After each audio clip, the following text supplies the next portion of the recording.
I gotta tell you, I love it when a game designer does my job for me. Makes my work a whole lot easier, and it's not like reviewing a game this broken is difficult in the first place. There's really nothing to like, earthly or otherwise, about BlackSite Area 51. Now I know some Undertoads get upset when we tell you a game sucks, even when the game in question is as widely criticized as this one, but you know what? Don't take it from us. Don't take it from any games critic. Take it from the designer himself. A month before BlackSite Area 51 had even released to the PS3, Midway's Harvey Smith publicly slammed his own game, saying it deserved every bad review it got.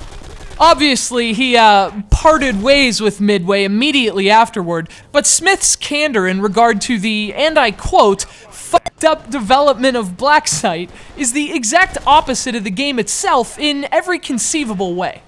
It's refreshing, it's uncommon, and it's immensely appreciated. Released to the Xbox 360 in November of 2007, the game didn't hit the PS3 until a month later, but by then the cat was out of the bag. BlackSite Area 51 just wasn't a very good game, and on the PS3, it was even worse. BlackSite Area 51 was developed by the same team that did the 2005 shooter Area 51, but aside from sharing a name and an alien theme, there's really no connection between the two games. In this one, you play as Aeran Pierce, a US soldier who stumbles across horrors from another world during a mission in Iraq. Years later, those strange memories are resurrected in Nevada, where extraterrestrial monsters have taken the American West by storm. The plot is serviceable, but it's a little too stereotypical to hold your interest. I've heard this story 374 times too many to still be intrigued by alien invasions, and sadly, the gameplay was evidently trimmed with a cookie cutter too. BlackSite does nothing you haven't seen done a million times before, and done a million times better. Of course, there is an inherent degree of coolness to shooting aliens with rocket launchers, which BlackSite automatically benefits from. Although the gameplay isn't very compelling, it's at least functionally sound. The controls are solid, and for what it's worth, you never have a hard time actually playing BlackSite.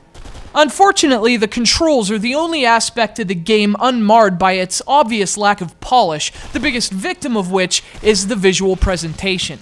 There's almost constant screen tearing throughout the entire game, and the frame rate chops more than a lumberjack on a sugar rush.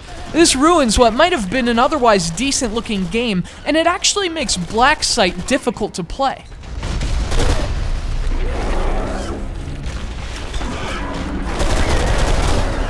If you're a shooter fan hoping for better news on the multiplayer front, don't. The empty and barren level design so characteristic of the game's generic campaign mode returns in full mediocre force for its multiplayer, or at least what multiplayer there actually is. There are only a handful of online modes supporting 10 players, none of which are very imaginative, and there's no cooperative multiplayer whatsoever. Nonetheless, we have to send huge thanks to our main man, Mohammed. He sent us this game all the way from Qatar, and even though it's a jagged mess of a game, we really appreciate the donation, so huge thanks, Mohammed. But what does that leave us with? Well, it leaves us with an FPS with a dull campaign mode and too few multiplayer options to warrant the interest of serious multiplayer gamers. If there'd been something about its design, anything that made it stand out, those problems might have been bearable. But as it stands, BlackSite Area 51 is one secret military installation you'd rather not know about.